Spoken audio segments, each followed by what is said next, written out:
క్రీస్తు యొక్క సువార్తను ప్రకటించడానికి మీ అంతా కూడా మీ ముందుకు రావటం జరిగింది. ఈ ప్రాంతంలో ఎన్టీఆర్ కాలనీ నందు షాలేము ప్రార్థనా మందిరములో దైవ సేవకురాలు రత్నమ్మ గారు సేవ జరిగిస్తూ ఉంటున్నారు. వారు ప్రత్యేకంగా మా ప్రాంతంలో వీధి సువార్త ప్రకటించాలని గుడ్లలేరు మండల సేవకుల్ని కోరగా మేమంతా కలిసి ప్రాంతానికి రావటం జరిగింది. యేసుని గురించి మీ అందరికీ తెలుసు, మేము కొత్తగా చెప్పాల్సిన అవసరం లేదు. టీవీల్లో, యూట్యూబ్లో, ఫేస్బుక్ ద్వారా యేసయ్య గురించి చాలా మంది వ్యక్తులు తెలుసుకుంటూనే ఉన్నారు. ఎంత చూసినప్పటికీ క్రీస్తుని రక్షకుడిగా అంగీకరించలేని పరిస్థితులు మనకు కనబడతా ఉంటున్నాయి.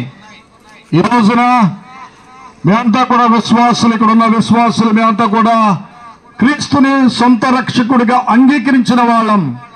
ఈ రోజున ఫేస్బుక్ ద్వారా, యూట్యూబ్ ద్వారా, టీవీలో వాక్యాన్ని వింటున్న మీరు యేసుని సొంత రక్షకుడిగా అంగీకరించారా లేదన్న విషయాన్ని జ్ఞాపకం చేసుకోవాలి. కేవలం ఫేస్బుక్లకో, యూట్యూబ్లకో, టీవీలకో పరిమితం కాదు. కానీ ఇక్కడ మనకి దగ్గరలోనే షాలేం ప్రార్థనా మందిరం ఉంది.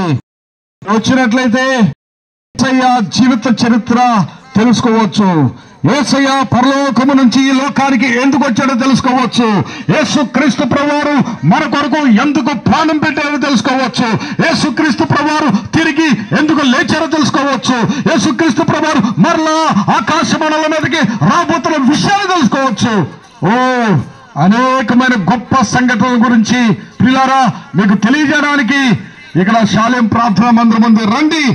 ఈ ప్రపంచంలో ఎవరు చేయలేని త్యాగాన్ని ప్రభువారు మన కోసం, సర్వ మానవాళి కొరకు యేసుక్రీస్తు ప్రభువారు 2000 సంవత్సరాల క్రితం మానవాళి కొరకైన ప్రాణాన్ని త్యాగంగా మార్చిన గొప్ప నా ప్రభువు క్రీస్తు మహారాజుకి